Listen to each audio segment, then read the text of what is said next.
Hello everyone, welcome back to my channel. If you are new here, my name is Luis, and we are back with another show analysis. This time, we will be diving into the very peculiar show, Swarm. Swarm is a show on Prime Video created by Janine Neighbors and Donald Glover. I was initially interested in this show because I love Donald Glover, and though I've only seen maybe 2 episodes of Donald Glover's Atlanta, I really like his storytelling and point of view. I was also intrigued by the trailer for Swarm. It seemed to be very different from anything I had seen before, especially when telling the story of a Black woman. And oh man, was I right. I honestly could not predict what would happen throughout any part of the series, and surprisingly, I think that's a good thing. If you want an absolute roller coaster of a show, Swarm is that girl. Lord, how do I generally talk about this show without giving spoilers? So Swarm is a story about Dre, a 20-something who is a stand-up hit artist Nyjah, who is clearly supposed to be a parallel to Beyonce. There's really no debate about it. In this world, Nyjah is the top Black female artist in the world. She released an album very suddenly called Festival, a parallel to Renaissance. Nyjah has twins just like Beyonce. Nyjah's fan community is called The Hive, while Beyonce's is called The Beehive. Dre is obsessed with this artist. She will spend her money on Nyjah when she has none. After the death of her roommate, she goes on a killing spree in the name of Nyjah. I was very drawn to this story because I've never seen a show like this. Of course, Janine Neighbors had a very big role in writing Swarm. I wouldn't be surprised if she single-handedly created Dre's character.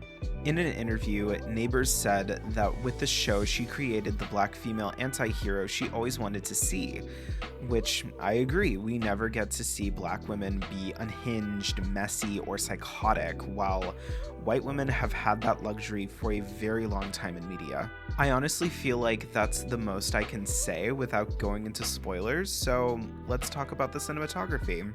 The cinematography does the heavy lifting for the scenes where much isn't happening. Most of the show was shot on film. The creators had a specific look in mind when conceptualizing the series. Drew Daniels, the cinematographer who shot 6 of the 7 episodes, knew that film was the only thing that could capture what they had in mind. Glover actually put his foot down at the last minute and said he wouldn't follow through with the project if it wasn't shot on film. Daniels said he wanted Swarm to have a graininess that both convey the glamour of Nyjah and the darkness and desperation of Dre's world without her. Daniels also said that they were going for a European style that was almost an observational type of cinema reminiscent of Michael Haneke. He also explained because of all the phones and mixed media in the show, they wanted to go the opposite direction rather than leaning further into the digital visuals that were closer to how we see the world. This was also to convey how messy and unglamorous Dre's kills are. With the exception of the final episode, the camera is very still. This is to give the audience a sense of discomfort and to show how strange and out of place Dre is and feels. Daniels also plays with the aspect ratio of the camera. Aspect ratio is the ratio of the width and height of an image. The aspect ratio Daniels chooses to go with is 3:2, which is more typically used for still photography. So with this, we see footage that feels closer to visual art. The ratio also lent itself to aid in everything they were trying to do: the awkward static shots, framing Dre in wide shots, and framing rooms and ceilings to make Dre look so out of place. They also decided last minute to do the murder scenes in one shot.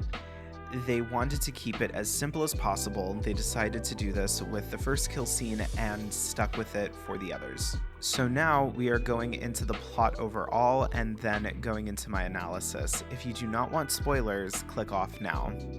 We start the series off with Dre buying Nyjah tickets with a brand new credit card to show she doesn't have the money to buy these tickets. She is buying these tickets to go with her roommate Marissa, who at this point of the first episode we assume she is just a childhood friend. We later see that she takes care of Dre like a child. Marissa keeps her out of trouble because Dre is gullible and easily manipulated. On top of this, she cannot even manage herself. She oversleeps and is late for work, and she comes completely disheveled, and their boss makes Marissa clean Dre up. Despite all of this, they have a very close bond. Dre loves Marissa very much and considers her to be a sister. However, later in the episode, the relationship comes to a breaking point when she leaves Dre to man their work kiosk while she takes a makeup opportunity that will advance her career. When Dre is left to herself, Marissa's boyfriend appears and he pulls her away from the kiosk. He talks to her and even tries to suggest they get involved with each other. After rejecting him, she goes back to the kiosk, finding a lot of the merchandise gone and the kiosk vandalized. From what we see, it doesn't even look like Marissa got to the gig. Marissa has had it with Dre and decides to move in with her boyfriend. Dre is absolutely distraught. She tries so desperately to get Marissa to stay. Dre even tells her about what her boyfriend did, but she leaves anyway. After this, Nyjah releases Festival, and Dre sees a music video for the album. She is so pent up from this new release that she decides to go clubbing and spends the night with some man, and she wakes up with a disturbing amount of texts from Marissa. She found out that her boyfriend was indeed cheating. Dre goes home and finds Marissa, who has unfortunately taken her own life. After this, Dre goes catatonic. She is unable to get a job, so she gets evicted and everything gets repossessed. She even gets kicked out of Marissa's funeral. She later meets with Marissa's now ex-boyfriend. You would think that they talk and try to relate over their loss, but no, Dre kills him very violently, then eats his pie, because I guess she's starving, I don't know. If you haven't seen the show and you're confused, join the club. Honestly, it doesn't make more sense from here on out. The thing about this show is they do not invite the audience to understand Dre. This is just an exposition of this character's story, and we are just along for the ride. But I'm going to attempt to understand Dre. I would say the first part to understand Dre is to acknowledge that she is autistic. I know, another Legoshi repeat, another misunderstood character, and I'm just calling them autistic. But one thing you have to realize, that there is no such thing as just being a little quirky or off, in the way that family members will just make excuses for a neurodivergent person or with a mental health condition. They will insist that they're just shy, passionate, or just a little quirky. If you want to write a good three-dimensional character, you have to have an understanding of how people work. No one is ever one-dimensional. So with that, Dre can't just be crazy. She can't just be odd. Let's get into why I think she is autistic. There is so much evidence just in the first episode. The very first thing we have is her buying Nyjah tickets. Nyjah is clearly her special interest. Granted, a special interest that she has taken too far and caused her to go off the rails. But Nyjah provides her comfort and motivation. She uses Nyjah as a form of self-expression and understanding the world, as well as finding a sense of community. She is very gullible and trusting, and at times careless. She believes the convenience store woman who tells her that Marissa didn't pay for her things last time to get money from her. She runs a very popular Nyjah Stan account on Twitter, and she considers all of her mutuals to be her friends. She very carelessly walks away from the kiosk with Khalid just because he says he wants to help him pick out something for Marissa. She has a hard time taking care of herself. She is extremely dependent on Marissa. As Marissa's leaving, you see all these things she does with her body language, how she grabs and touches Marissa, and how she dramatically tries to chase the car. This just doesn't have a neurotypical explanation to me. That whole exchange didn't have a heterosexual explanation either, but we'll get to that. When she murders Khalid, this is the start of the rest of her story. I would argue that this story is about cathartic rage. Not just the rage of Black women, but the rage of autistic Black women. Dre, like many autistic Black women, has little resources, a lack of understanding and support from her own community, and is probably undiagnosed. She is frustrated with her life, with the fact that no one understands her, the fact that she can't integrate into our society, and our society has done nothing to help her. So she's lashing out. Her MO could even be read as her killing the people who would dare to ridicule her special interest. So Dre goes on the run, and she is now in Tennessee. She is now a stripper, a really bad one at that. None of the dancers like her. They think she's weird, and she only goes out to dance to sad Nyjah songs and eats the patrons' food. One of her coworkers, who is having a rough patch with her boyfriend, just waltzes into her hotel room and asks if she could crash with her. After some talking, Dre just goes to his place and kills the boyfriend for a reason that I do not know. Sorry if you're not happy with that answer. I don't know. Sue me. This just stumps me. That and the pie. Then shortly after, as Haley finds Dre with her boyfriend's body, she starts ruminating and word vomiting about how they have to go on the run and where they should go, etc. And then Dre just kills her. I'm assuming because 1, she's a witness and Dre has no intention of bringing her along, and 2, she was just annoying. After that, it seems like she gets a confidence boost. It seems after every kill she does, the more emboldened she becomes. After going to a private party thrown by a baseball team that I really can't show most of, Dre's car gets a flat, and coincidentally, a man in a tow truck comes by and helps them out. This man also turns out to be Reggie, the very man that Dre was planning to target in the beginning of the episode. She was looking at his Twitter account and saw that he made a very callous tweet about Marissa's passing, which is very odd since Dre and Marissa lived in Texas and Reggie lived all the way in Tennessee. Yet he knew about Marissa's passing. What Dre also found on his Twitter was multiple disses to Nyjah, so it was clear that he was next on her list. So he takes Dre and the other dancers to his house in the meantime while he changes their tire.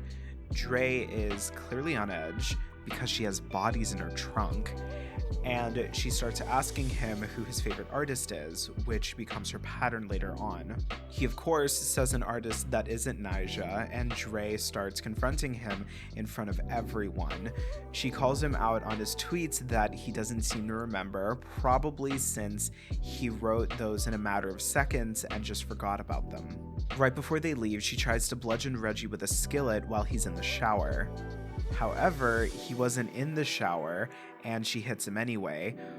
While he was trying to choke her out, the other dancers come to Dre's aid, and one of the dancers shoots Reggie. And while the dancers are distraught, thinking about what to do, Dre just leaves. She drives off. As Dre is going to her next destination, she receives a text from Marissa's phone. It doesn't seem like someone just has Marissa's phone and is texting Dre to mess with her, but it seems as though Marissa is just texting Dre, which seems to be a sign of her declining grasp on reality. Now, episode 3 starts with Dre in Seattle offing her next victim. He appears to be an influencer. He has multiple plaques and lives in a tricked-out mansion.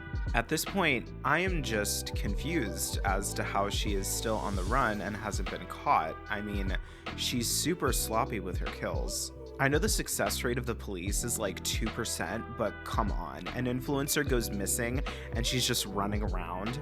As Dre is squatting in this man's apartment for a short while and eating all of his snacks, she is still receiving texts from Marissa. She puts Dre on her next target, who is this alt-right Tomi Lahren type named Alice Dudley. Dre then stalks her, finds out where she lives from info she got from someone who followed her Nyjah fan account. Dre then follows Alice to her local gym. She tries to lie and go into the gym without a membership, and for some reason, this man she doesn't know vouches for her, literally calling her by another name, saying, "Oh, it's me from the drag brunch," and she's just playing along, and the guy accuses the receptionist of being racist, and she ends up letting Dre in. But then He is still talking to her like he knows her, so he actually confused her with some other black girl. I can't. She ditches the guy and goes for her target, but then she sees some man in a concert tour jacket come into the elevator. Dre gets a text from Marissa telling her to follow the jacket. She follows him back to his house. She was going to steal his ID so she could go to the concert, but he catches her and she pretends to be a victim of domestic abuse. He lets her stay. Later that night, they have this super weird snack fetish sex. I know she's been living mostly off snacks, but this is kind of much. The next day, she goes to this guy's place of work. So the artist performing, I'm assuming, is Nyjah's husband, which was the reason why Dre would want to go. She sees Nyjah's sister and then locks the guy in a walk-in freezer. She gets to the after party and actually finds Nyjah. Now here is where we slip from reality. This cart appears in front of Dre, and she grabs and very erotically eats this filled chocolate ball. Shortly after, it is revealed that Dre was actually chewing on Nyjah's face. Dre, now completely distraught over what she has done, rushes out of the venue. Now, this is most likely some kind of commentary on how some obsessed fans harm the very people they idolize. In any way, it seems. Cardi B once said the very first people to criticize her new work or appearance are almost always her own fans. We also have the recent trend of throwing hard objects at celebrities on stage as they're performing. Most of these fans do not have the intention of harming them, but, you know, something like a phone to the face can definitely hurt. There are also fans who want to intentionally hurt their idols, like Ricardo Lopez, the guy who mailed a sulfuric acid bomb to Björk. But Dre doesn't seem to be that far gone. I'm assuming this is more of a parallel to the phone throwing. Dre is just so overcome with emotion and so excited that it just manifested into biting. Also, since she is likely autistic, this could be another factor as to why this happened. She might not have been able to articulate what she wanted to say to Nyjah, and her brain was just so overwhelmed that she just resorted to biting. Now for episode 4, Dre is back in Tennessee, different town though, and heading to a music festival with hopes to see Nyjah, of course. She has blood in her car, so this means she has been offing more people off screen. She goes to a gas station and this cop is hovering around Dre's car, and this random white girl gets the cop to go away. Yet another random white stranger doing her a favor. Like, what is this? Said white girl invites Dre to this house her and her friends are staying at for the festival. They end up being some type of homoerotic cult because why the fuck not? And of course, Billie Eilish is their leader. But obviously, they did not just outright say they were a cult. They invited Dre under the pretense of them being patrons of the music festival that Dre is attending. They try really hard to captivate her and let her guard down. This girl who helped her out, Cricket, said that she loved talking to her in such a short exchange. And Dre, probably being a little fruity, decides to tag along. She meets the leader, Ava, Billie Eilish's character, and immediately she's trying to talk to Dre, intrigue her, make her feel special. They tell her that they could get her an artist pass to the festival for free to further incentivize her to stay, and they just do this favor for her because she is part of the tribe now. Ava also tries to speak in Dre's language, so to say, to try to get through to her to make her feel special, telling her that she is a goddess just like Nyjah and is special just like Nyjah. That's how she gets her to do a morning hike. On the hike, it's revealed that they are a female empowerment group called Dekawin, and that Ava has changed all of their lives. Dre goes to check her car and sees that they cleaned the blood that was in the back seat and never asked her any questions regarding that. We also learn that she stopped getting texts from Marissa after she bit Nyjah. Then we get this really intense scene where Ava gives Dre free counseling, but it's basically just Ava trying to get as much information out of her as possible, trying to look deep into her psyche. And it works. Dre was going by Kayla, and Ava was able to get Dre's real name. She also got her to talk about Marissa and the fact that she's hurt people in the past. The next day, Dre wakes up with a huge bump on her forehead that was clearly a hit to the head, but Ava tells her she fell. Dre notices that Ava has a scar on her back, but Ava describes it as a symbol of the elements, but it's also a brand for their organization, and all the women there were branded with this symbol. In another counseling session, Dre tells Ava that she got the car from a woman she killed that was bad-mouthing Nyjah. Instead of telling Dre that what she did was wrong, Ava says Dre is a warrior, just like Nyjah. Later at night, as they are acknowledging Dre's breakthrough in her counseling, Dre hears music in the distance and realizes that it is Nyjah closing the music festival. She tries to leave, and Ava says she is free to go, but they know everything about her, implying they would report her to the police if she left. Then they try to say all this other culty shit, like they're her real friends and her family, but they seem to have underestimated her obsession. She speeds away, hitting and immediately killing Ava.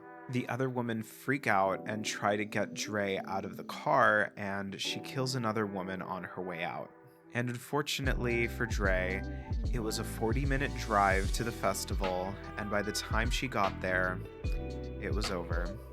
In episode 5, Dre returns to Houston. Marissa's phone is no longer working because it has been deactivated by a Harris Jackson. She runs into her old boss. They talk about Marissa's passing. Her old boss tries to pry about what Dre has been doing all this time. She then proceeds to tell this very elaborate lie on the spot. The camera even closes in, showing how she is lying through her teeth.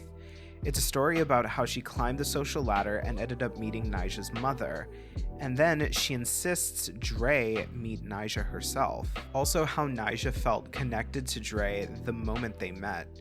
Now Dre's former boss says she is happy for her, but I personally don't believe she believed anything that Dre says during this story.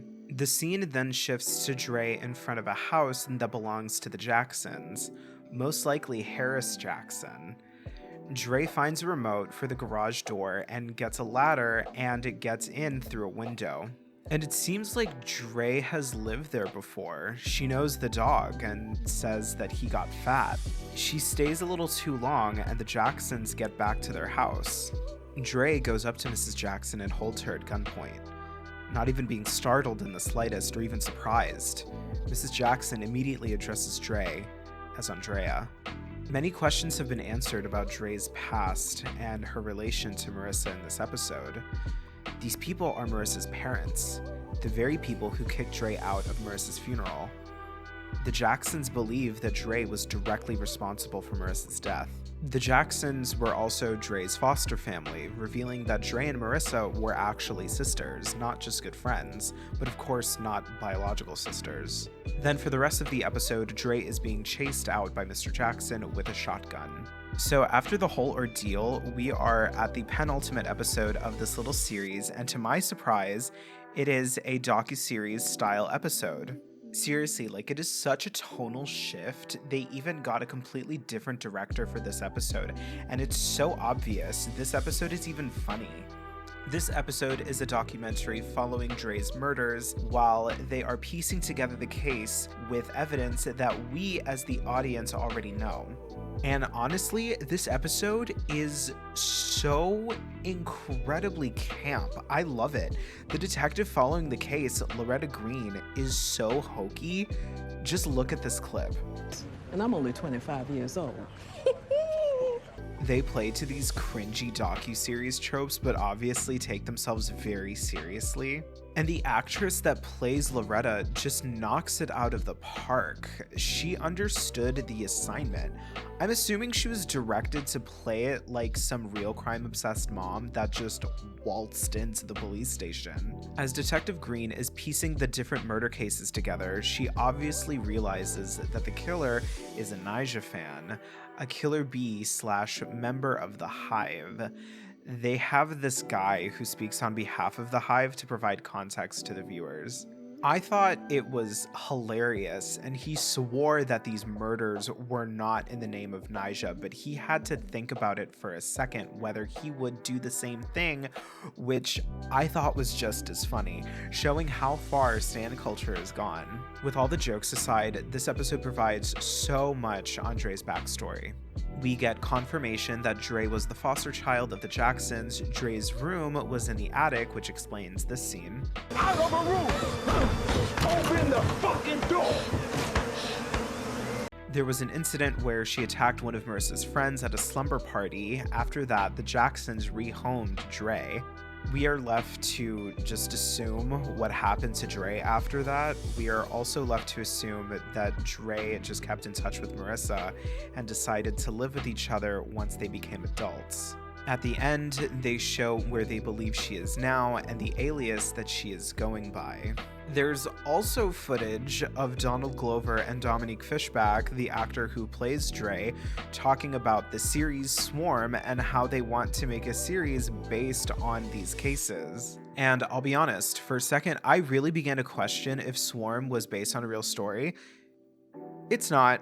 Donald Glover just has that kind of sense of humor. Even the disclaimer at the beginning of every episode is extremely cheeky. Before we get to the final episode, I want to talk about something that the show has been alluding to throughout the 6 episodes, and that is Dre's queerness. Gay tangent, everybody. Gay tangent. Remember when I mentioned earlier in the video that Marissa and Dre's dramatic parting of ways didn't have a very heterosexual explanation? Yeah, well, we're gonna talk about that now. Dre was very close with Marissa, but she didn't just love her as a sister. Dre was in love with her. Others saw Dre's queerness well before she ever realized it. In Dre's sessions with Ava, she says that kids growing up used to call her the D-slur. In episode 6, Marissa's mother talked about how her husband always had a feeling that Dre was funny. She went on to say how he just didn't understand how bonds with girls can be more intense. And Dre's bond with Marissa was definitely intense, so much so that she would kill for her. Even with the sleepover incident, she attacked that girl to protect Marissa. I know the original incident where she spilled the milk had nothing to do with Marissa, but that was most likely the second incident of her really being violent, and Dre killing Marissa's ex, who was the reason she took her own life, was the third incident. And, you know, going on a killing spree after your crush dies sounds pretty gay to me, so it checks out. Also, the interaction she has with the 2 men she had sex with in the series, I'm not really convinced she really found them attractive. I do agree it's very subtle. The writers and the director could have made it a little more obvious. The first guy felt like she wanted to prove something. She was on the high of Nyjah's new album, and she probably wanted to emulate Nyjah. The morning after, she barely remembered anything, and she didn't even pay him any mind, and she did not find his penis to be appealing. The second guy, she used him to get to that concert.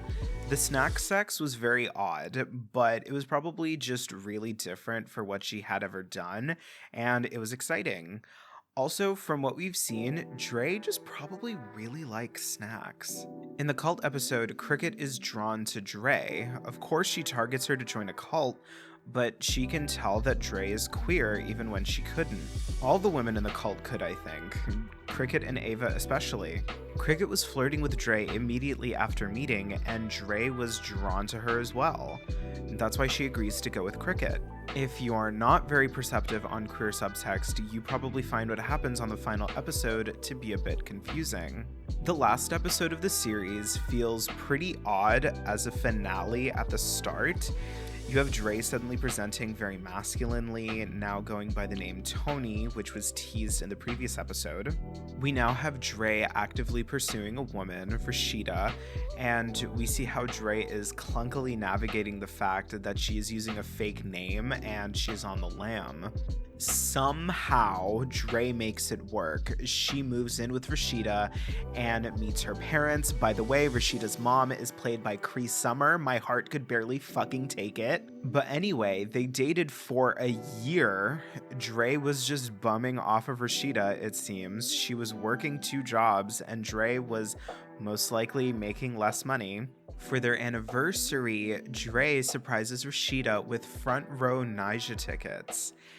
And Rashida is beyond pissed. She rips Dre apart. Rashida has never liked Nyjah, and Dre just refused to accept it, also telling her how they've been financially struggling and that money could have been put to other things. During all of this, Dre is unresponsive, just taking it. Once Rashida's done, Dre strangles Rashida to death.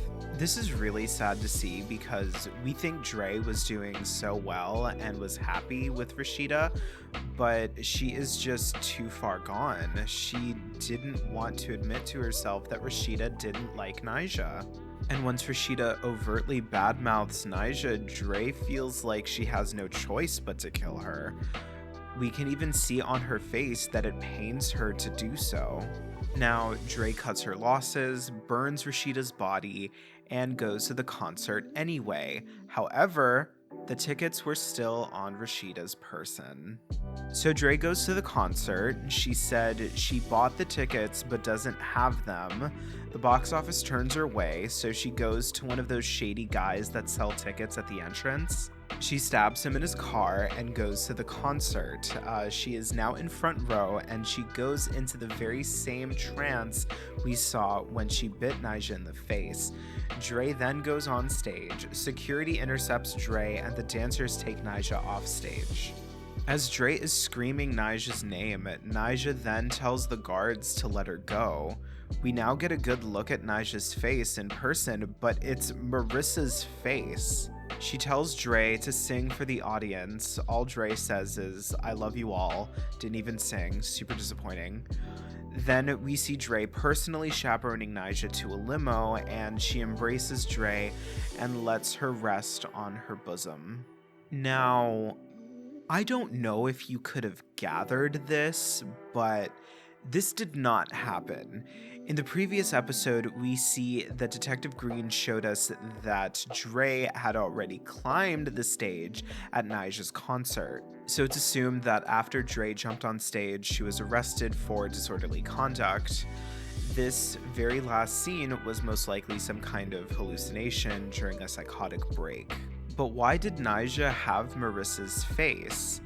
I think it's for 2 reasons. One, because Dre is never supposed to really meet Nyjah. There is this needed separation of idol and fan. We only see Nyjah's face in Dre's poster. This is most likely because that's how things should be. Fans should not be in the lives of their idols. Even when Dre sees Nyjah for the first time, Nyjah's face is not on screen. Why we see Marissa's face in particular, I believe the love and defensiveness Dre has for Marissa, Dre also has for Nyjah. Like I said before, the first time we see Dre kill on screen, it was for Marissa's sake. And for her second target, he tweets nasty things about Nyjah and Marissa, then transitions to killing for Nyjah's sake, but with the guidance of Marissa. And about that specifically, there is this clip before the start of the 3rd episode. We see a video from Dre's phone with Marissa ranting and raving about Nyjah and telling Dre how she should be protected at all costs. This clip was used to introduce the idea of Marissa guiding Dre to kill for Nyjah beyond the grave. Marissa was the one who put in her head that Nyjah should be protected by any means necessary, and Dre idolized Marissa, and if Dre would kill for Marissa, naturally, Dre would kill for Nyjah as well. Going back to the guy who tweeted about Marissa, I'm not convinced he actually tweeted that because he had no recollection when confronted about it, and the fact that he was in a different state miles away and didn't seem to have any ties to Houston. So I think that tweet was one of Dre's delusions. I don't think this is a big leap because of the last scene of the series, the face biting scene, and the fact that she was getting texts from her dead sister. Dre was not grounded in reality from the first episode on. So this specific case is how Marissa and Nyjah are two sides of the same coin in Dre's mind. Swarm, regardless of your take, is clearly a story about obsession and rage. The rage of Black women or femmes who do not feel as though they fit into our society, as well as how far we can take parasocial relationships and the real dangers of what that can entail. How the line between adoration and obsession can be thinner than you expect it to be. Dre's story is a cautionary tale to those who teeter between this line. Take this as a lesson. Your idols are not as available to you as you might think, and they would never ask you to harm people in their name. Alright, thank you so much for making it to the end of the video. If you liked it, please like, share, and comment this video, and I will see you in the next one. Bye, be safe.